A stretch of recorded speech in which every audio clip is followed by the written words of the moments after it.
J'ai tellement de choses à vous raconter, je ne sais absolument pas par quoi commencer et j'ai 5 minutes top chrono. Donc la première chose à dire, c'est que je suis une personne qui réagit très mal, qui supporte très mal tout ce qui est médicaments chimiques.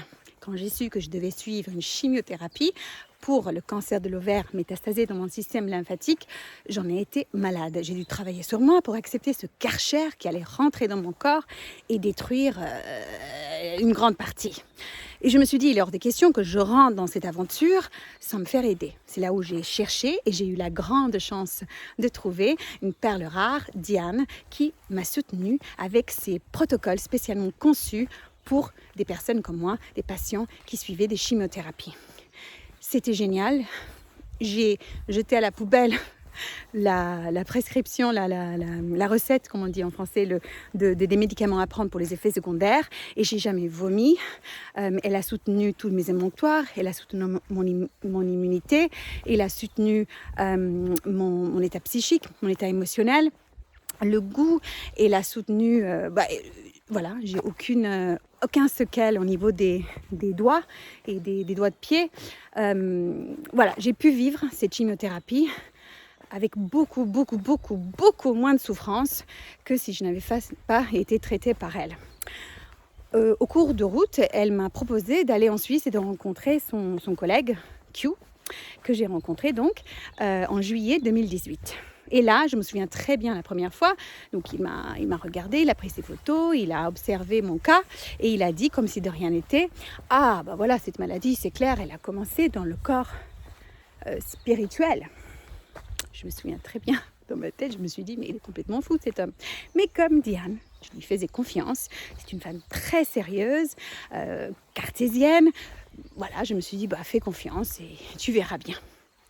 Ce que je peux vous dire maintenant, 3 ans plus tard, c'est que, c'est mon avis, tout médecin, toute personne qui prétend traiter un patient avec une maladie chronique, incurable, et qui ne prend pas en compte l'aspect non visible, donc l'aspect énergétique, les émotions, les pensées, les croyances, les comportements d'une personne,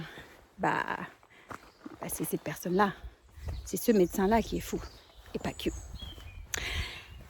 En novembre 2020, donc il y a 6 mois, voilà, le cancer est de retour. J'apprends que je récidive.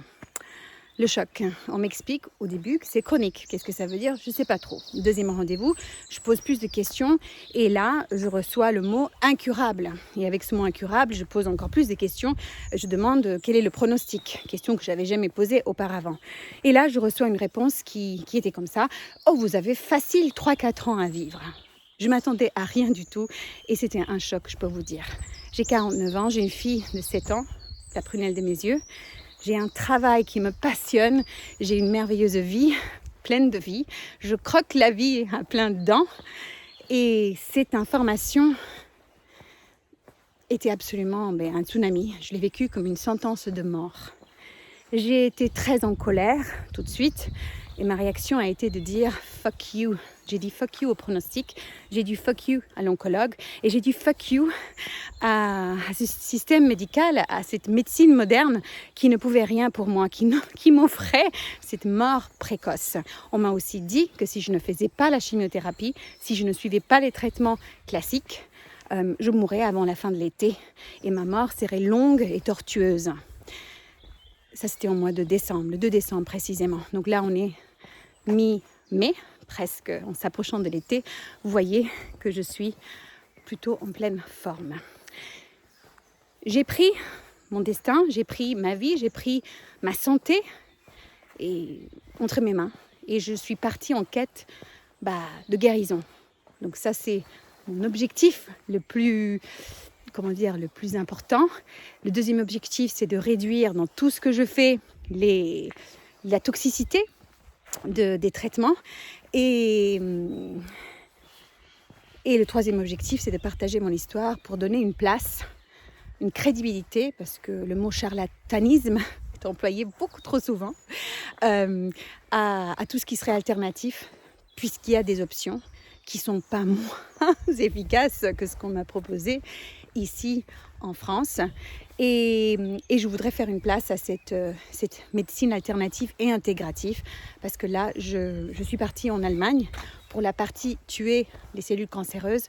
Je fais une chimiothérapie insulin potentiated low dose chemotherapy. Je l'ai fait mardi. Vous voyez dans quel état je me retrouve.